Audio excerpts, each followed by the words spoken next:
Hello friends, आपका स्वागत है आपके अपने YouTube channel Pradeep study IQ में। आज की इस वीडियो में हम बात करने वाले हैं जनरल साइंस की बहुत ही ज़्यादा इंपॉर्टेंट बुक जिसका नाम है स्पीडी। ये जो बुक है रेलवे की जनरल साइंस के लिए बहुत ही ज़्यादा इंपॉर्टेंट है। इस बुक में आपको वो सारे क्वेश्चंस मिलेंगे जो कि रेलवे के एग्ज़ाम में आज तक पूछे गए हैं। तो ये बुक बहुत ही ज़्यादा इम्पोर्टेंट है क्योंकि आपकी जो एनटीपीसी ग्रुप डी और आइसोलेटेड कैटेगरी की जो एग्ज़ाम है वो लगभग दिसंबर से ही स्टार्ट करने वाली है रेलवे डिपार्टमेंट। तो मैं आपको इस बुक के वो सभी वन लाइनर क्वेश्चन करवाने जा रहा हूँ। तो आप हमारे चैनल पर जुड़े रहिए और आप हमारे चैनल पर अगर नए हैं तो चैनल को सब्सक्राइब करना ना भूलें। और मैं आपको ये सारे question one liner question exam में जो आए हुए हैं पिछले 28 साल के वो सारे कवर कराने वाले हैं। तो आइए शुरू करते हैं आज का वीडियो। तो आज का पहला क्वेश्चन, पोटेशियम का कार्य क्या है? इसका सही आंसर ये है, हृदय की धड़कन व नाड़ी संस्थान के कार्यों को संचालित करता है। ग्लूकोज बिना ऑक्सीजन की उपस्थिति में मांसपेशियों में प्रतिक्रिया कर क्या बनाता है? तो इसका आंसर है लैक्टिक एसिड। अगला क्वेश्चन, ग्लूकोज बिना ऑक्सीजन की उपस्थिति में बैक्टीरिया या यीस्ट से प्रतिक्रिया कर क्या बनाता है? सही आंसर है इथाइल अल्कोहल। ऑक्सीजन की उपस्थिति में ग्लूकोज की प्रतिक्रिया होती है तो क्या बनता है? तो इसका सही आंसर है कार्बन डाइऑक्साइड और जल का निर्माण होता है। ऑक्सीजन की उपस्थिति में ग्लूकोज की प्रतिक्रिया होती है तो कार्बन डाइऑक्साइड व जल का निर्माण होता है। नेक्स्ट क्वेश्चन, एनिलिडा में उत्सरण उसके किस उत्सर्जी अंग द्वारा होता है? तो इसका सही आंसर है नेफ्रिटिया। अगला क्वेश्चन, मूत्र का पीएच मान कितना होता है? तो इसका सही आंसर है 6। अगला क्वेश्चन, बहिस्रावी व अंतःस्रावी दोनों प्रकार किस ग्रंथि में होते हैं? तो ये हमारे अग्नाशय में होते हैं। ये अग्नाशय हमारा बाह्यस्रावी और अंतःस्रावी दोनों प्रकार की ग्रंथि है। इसे एक मिक्स ग्लैंड है, मिश्रित ग्रंथि। अंतःस्रावी ग्रंथि भी होती है जो कि हार्मोन को रिलीज करती हैं और बाह्यस्रावी ग्रंथि वो होती हैं जो कि हमारे एंजाइम्स को रिलीज करती हैं। जबकि अग्नाशय एकमात्र ऐसी ग्लैंड है जो कि हार्मोन और एंजाइम्स दोनों को रिलीज करती है, इसलिए इसे मिक्स्ड ग्लैंड कहा जाता है। अगला क्वेश्चन, पीयूष ग्रंथि या पिट्यूटरी ग्रंथि को किस अन्य नाम से पुकारा जाता है? तो इसका अन्य नाम से इसको जाना जाता है वो हमारी मास्टर ग्रंथि। अगला क्वेश्चन, स्प्रिंग को अपनी लंबाई सामान्य लंबाई पर वापस लौटने के लिए लगने वाला बल क्या कहलाता है? तो इसका सही आंसर है प्रत्यानयन बल। नेक्स्ट क्वेश्चन, पौधों के लिए सबसे अच्छा उर्वरक कौन है? इसका करेक्ट आंसर है कंपोस्ट। पेट्रोलियम किस प्रकार की चट्टानों में पाया जाता है? तो इसका आंसर है हमारा अवसादी चट्टानों में। गुब्बारे को उड़ाने के लिए कौन सी गैस काम में ली जाती है? तो दोस्तों जो हम गुब्बारा होता है उसमें हीलियम गैस काम में लेते हैं। अगला क्वेश्चन, डीडीटी का उपयोग किस रूप में किया जाता है? तो डीडीटी का उपयोग कीटनाशी के रूप में उपयोग किया जाता है। नेक्स्ट क्वेश्चन, इथेनॉल के अत्यधिक सेवन से कौन सा अंग प्रभावित होता है? तो दोस्तों इसका सही आंसर है यकृत। अब देखते हैं हम अगला क्वेश्चन, सभी अम्लों में अनिवार्य रूप से पाए जाने वाला पदार्थ है हाइड्रोजन। अम्ल होते हैं उनमें हाइड्रोजन पाया जाता है और जो क्षार होते हैं उसमें पाया जाता है हमारा OH, हाइड्रोक्साइड पाया जाता है उसके अंदर। अगला क्वेश्चन, आग लगने व फैलने की सबसे कम संभावना किस वस्त्र में होती है? इसका सही आंसर है सूती वस्त्र में। लोहे का सबसे प्रचुर स्रोत कौन सा है? तो फ्रेंड्स इसका सही आंसर है हरी सब्जियां। हरी सब्जियों में आयरन की मात्रा बहुत ही ज़्यादा पाई जाती है। अगला क्वेश्चन, गैसोलीन को किसके साथ मिश्रण करके गैसोहोल बनाया जाता है? तो इसका सही आंसर है इथाइल अल्कोहल। अब हम बात करते हैं अगला क्वेश्चन की, तत्कालिक शक्ति के लिए धावकों को कौन सा पदार्थ दिया जाता है? तो जो एथलीट होते हैं इनको तत्कालिक शक्ति के लिए ग्लूकोज दिया जाता है। मानव जाति के लिए ओजोन परत क्यों महत्वपूर्ण है? तो इसका सही आंसर है पराबैंगनी किरणों को रोकने के लिए यह एक रक्षा आवरण बनाती है। ये जो ओजोन लेयर है हमारी सूर्य से आने वाली पराबैंगनी किरणों का उनको रोक लेती है। इससे हमारा क्या होता है, पराबैंगनी किरणों से हमें ज़्यादा नुकसान नहीं हो पाता। अगला क्वेश्चन, आंत ज्वर जिसे हम टाइफाइड भी कहते हैं के लिए सामान्यतः उपयोग की जाने वाली औषधि कौन सी है? तो दोस्तों टाइफाइड के ट्रीटमेंट के लिए हम क्लोरोमाइसिटिन जो औषधि है वो काम में लेते हैं, क्लोरोमाइसिटिन। नेक्स्ट क्वेश्चन, गैस की लौ की सबसे गर्म हिस्से को क्या कहा जाता है? तो उसके गर्म हिस्से को कहा जाता है ज्योतिहीन क्षेत्र, जिसे हम नॉन लुमिनियस जोन कहते हैं। सोने का शुद्ध रूप कितने कैरेट का होता है? तो जो शुद्ध सोना होता है वो होता है 24 कैरेट का, और जो हमारा जो ज्वाराती सोना होता है वो हमारा होता है 22 कैरेट। नेक्स्ट क्वेश्चन, सिनेबार किसका अयस्क है? तो सिनेबार है वो पारे का अयस्क है। पारे का केमिकल फॉर्मूला Hg है। नेक्स्ट क्वेश्चन, शरीर के ताप का नियंत्रण किसके द्वारा होता है? तो शरीर के ताप का नियंत्रण हाइपोथैलेमस के द्वारा होता है। अगला क्वेश्चन, लाल अस्थिमज्जा में किसका निर्माण होता है? तो रेड बोन मैरो में लाल रक्त कणिकाओं का निर्माण होता है। कशेरुक दंड में कितनी हड्डियां होती हैं? तो फ्रेंड्स कशेरुक दंड में 33 हड्डियां होती हैं। अगले क्वेश्चन में हमसे बीसीजी के टीके का पूरा नाम पूछा गया है। तो बीसीजी के टीके का पूरा नाम बेसिलस कामेटेग्यूरिन है, bacillus Calmette Guerin. Next question, athlete foot नामक रोग किससे होता है? तो यह जो बीमारी है एथलीट फुट, यह कवक के द्वारा होती है। नेक्स्ट क्वेश्चन, दमा नामक रोग किससे होता है? दमा को हम अस्थमा भी कहते हैं, यह वह कवक के द्वारा होता है। अगला क्वेश्चन, फाइलेरिया नामक रोग किस कारण से होता है? फाइलेरिया नामक रोग किस कारण से होता है? तो फाइलेरिया नामक रोग है वो कृमि के कारण होता है। अगला क्वेश्चन, जब एक वस्तु की गतिज ऊर्जा दोगुनी की जाती है तो उसकी गतिज ऊर्जा पर क्या प्रभाव पड़ेगा? तो फ्रेंड्स यहाँ पर आप ये गतिज ऊर्जा 2 बार लिखा गया है, गतिज ऊर्जा नहीं है, ये गति है। जब एक वस्तु की गति दोगुनी कर दी जाए तो उसकी गतिज ऊर्जा पर क्या प्रभाव पड़ेगा? तो उसकी गतिज ऊर्जा क्या हो जाएगी? 4 गुनी हो जाएगी। काइनेटिक एनर्जी का फॉर्मूला आता है हाफ mv²। तो इसमें वेलोसिटी अगर डबल कर देंगे तो यहाँ से क्या हो जाएगी? काइनेटिक एनर्जी 4 गुना हो जाएगी। अगला क्वेश्चन, सूत्रकणिका को किस नाम से जाना जाता है? तो सूत्रकणिका को माइटोकॉन्ड्रिया के नाम से जाना जाता है। वटवृक्ष पादपों के किस वर्ग में आता है? तो वटवृक्ष है वो आवर्तबीजी में आता है। अगला question, flame of the forest जिसे वन की ज्वाला भी कहा जाता है, उसका क्या अर्थ है? इसका अर्थ है ऐसे पेड़ों से भरा वन जो पतझड़ में फूलते हैं और लाल फूल बिखेरते हैं। अगला क्वेश्चन, पेनिसिलिन किससे बनाया जाता है? तो पेनिसिलिन है वो कवक से बनाया जाता है। लाइकेन को 2 जीवधारियों का सहजीवी साहचर्य समझा जाता है, वो 2 जीव कौन कौन से हैं? तो वो 2 जीव हैं शैवाल और कवक। अगला क्वेश्चन, आमतौर पर संश्लेषित वर्दी माध्यम और बेकरी में काम में लाया जाने वाला एगार किससे प्राप्त होता है? तो इसका सही आंसर है शैवाल। नेक्स्ट क्वेश्चन, लौंग किससे प्राप्त होती है? तो लौंग है वो पुष्प की कली से प्राप्त होती है। अगला क्वेश्चन, उपवास या अनशन की लंबी अवधि के दौरान शरीर में अशर्करा वर्गीय पुरावृत्ति से पाक्सा शर्करा का मधुजन बनने की विधि का क्या नाम है? तो इसे ग्लूकोन वजनन कहा जाता है। नेक्स्ट क्वेश्चन, सभी जीवधारियों में पाए जाने वाला कौन सा यौगिक है जिससे भरपूर मात्रा में फास्फोरस पाया जाता है?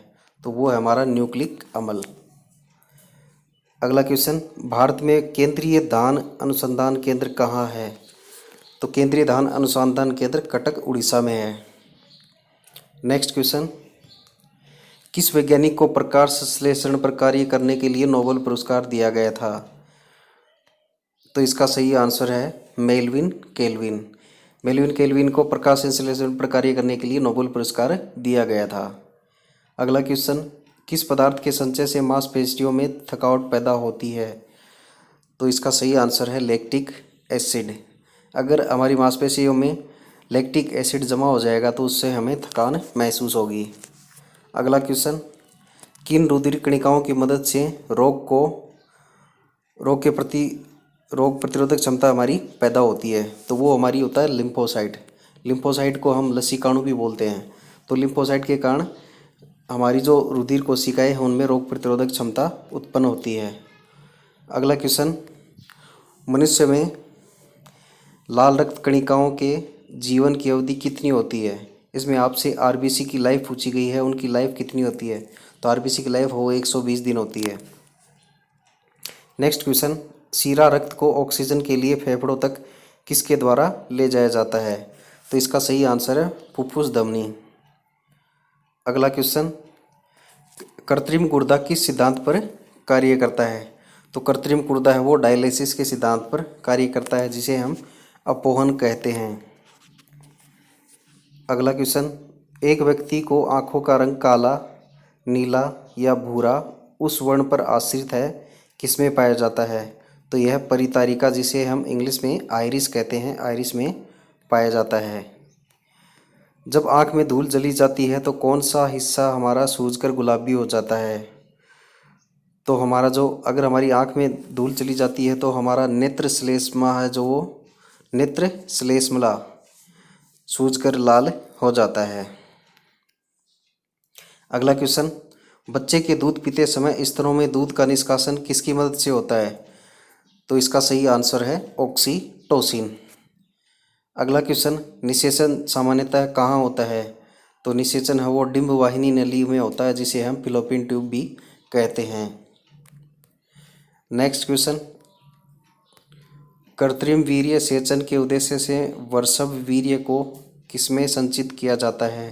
तो इसको तरल नाइट्रोजन में संचित किया जाता है। किस पादप का पुष्प सबसे बड़ा होता है? तो रेपलेशिया का जो फूल है वो सबसे बड़ा होता है। अगला क्वेश्चन, असत्य फल मुख्य रूप से कौन कौन से हैं? तो इसका सही आंसर है नारियल और कटहल। नारियल और कटहल असत्य फल में आते हैं। अगला क्वेश्चन, किसी वृक्ष की आयु कैसे पता चलती है? तो अगर हमें किसी पेड़ की एज का पता लगाना हो तो उसमें जो सर्कुलर रिंग्स होते हैं उनको गिन के हम उनकी एज का पता लगा सकते हैं। तो वलियों को गिनकर हम उनकी उम्र का पता लगा सकते हैं। अगला क्वेश्चन, जल संवर्धन क्या है? तो जल संवर्धन है वो बिना मिट्टी के पादप लगाना है। नेक्स्ट क्वेश्चन, किस वैज्ञानिक को आनुवंशिकी का पिता कहा जाता है? तो आप सभी जानते हैं कि जो ग्रेगर मेंडल है उनको आनुवंशिकी का पिता कहा जाता है, और उन्होंने ये जो मटर का पौधा है उसके ऊपर इसकी खोज की थी। अगला क्वेश्चन, किसी बच्चे के लिंग का निर्धारण किससे होता है? तो बच्चे के लिंग का निर्धारण पिता के गुणसूत्रों से होता है। मनुष्य में गुणसूत्रों की संख्या कितनी होती है? तो मनुष्य में गुणसूत्रों की संख्या 46 होती है। अगर आपसे जोड़े पूछे तो 23 जोड़े हो जाएंगे। अगला क्वेश्चन, जो लोग मक्का को मुख्य अनाज की तरह आहार में लेते हैं उनमें किस विटामिन की कमी की संभावना रहती है? तो उनमें विटामिन B1 की कमी हो जाती है। मतलब जहाँ पर लोग अपने खाने के अंदर मक्का काम में लेते हैं उनमें विटामिन B की कमी हो जाती है। अगला क्वेश्चन, बीजों को सबसे अच्छी तरह से सुरक्षित कैसे रखा जा सकता है? तो बीजों को सुरक्षित ठंडी व शुष्क परिस्थिति में रखा जाता है। आइए देखते हैं आगे वाला क्वेश्चन, कपास रेशा किससे प्राप्त होता है? तो कपास है वो बीज से प्राप्त होता है। नेक्स्ट क्वेश्चन, ताजे निकले मूत्र में कोई खास गंध नहीं आती, लेकिन कुछ समय बाद उसमें अमोनिया जैसी तेज गंध आने लगती है। इसका आपसे कारण पूछा गया है, भाई अमोनिया जैसी तेज गंध क्यों आती है? तो इसका सही आंसर है जीवाणुओं द्वारा यूरिया को अमोनिया में बदल दिया जाता है। वो जीवाणु होता है वो यूरिया को अमोनिया में कन्वर्ट कर देते हैं। अगला क्वेश्चन, किस मछली में सल्क नहीं होते? तो जो कैटफिश होती है उसमें सल्क नहीं होते। ज़्यादातर मछलियाँ जल में क्यों नहीं डूबती? तो मछलियाँ हैं वो स्विम ब्लैडर के कारण जल में नहीं डूबती। स्विम ब्लैडर को वातावस्य भी कहा जाता है। सर्वप्रथम विषाणु को शुद्ध क्रिस्टलीय रूप में किस वैज्ञानिक ने अलग किया? तो इसका सही आंसर है WM स्टैनले। आइए देखते हैं अगला क्वेश्चन, ग्रेगर मेंडल ने किस पौधे पर शोध कर आनुवंशिकी सिद्धांत का प्रतिपादन किया? तो इसका सही आंसर है मटर के पौधे पर। अगला क्वेश्चन, लिटमस किससे मिलता है? तो लिटमस है वो लाल लाइकेन से मिलता है। मलेरिया के उपचार की दवा किस स्रोत से प्राप्त की जाती है? तो जो मलेरिया का उपचार करने के लिए जो दवाई है वो सिनकोना के वृक्ष से प्राप्त की जाती है। अफीम जो एक पादप उत्पाद है, ये किससे प्राप्त होता है? अफीम है वो सूखे लेटेक्स से प्राप्त किया जाता है। अगला क्वेश्चन, वाणिज्यिक जिसे हम कमर्शियल कहते हैं काम किसके छाल से प्राप्त होता है? तो ये बलूत के पौधे से प्राप्त किया जाता है जिसे हम ओक कहते हैं इंग्लिश में। पश्मीना बकरी किस नस्ल से प्राप्त होती है? पश्मीना बकरी चंगथंगी नस्ल से प्राप्त होती है। मवेशियों में बांझपन किस कारण से होता है? तो मवेशियों में बांझपन है वो बैंग रोग के कारण होते हैं। अगला क्वेश्चन, अधिक शराब पीने वाले लोग अधिकांशतः किस बीमारी से मरते हैं? तो इसका सही आंसर है सूत्रण रोग, जिसे सिरोसिस भी कहा जाता है। नेक्स्ट क्वेश्चन, राइबोसोम किसका कार्य करती हैं? तो राइबोसोम प्रोटीन संश्लेषण का कार्य करती हैं। अगला क्वेश्चन, मरुस्थल में उगने वाले पौधे को क्या कहा जाता है?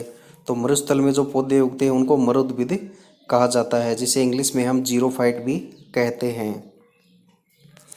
नेक्स्ट क्वेश्चन, ये क्वेश्चन भी बहुत बार एग्जाम में पूछा गया है। भोपाल में 1984 में जो गैस लीक हुई थी वो कौन सी गैस थी?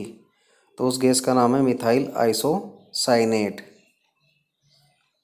अगला क्वेश्चन, भैंस के मुख्य नस्लें कौन कौन सी हैं? अगर हम बात करें भैंस की नस्लों की तो उसमें मुर्रा, सुरती, मदवाड़ी, जाफराबादी, महसाणा, ये सभी भैंस की मुख्य नस्लें हैं।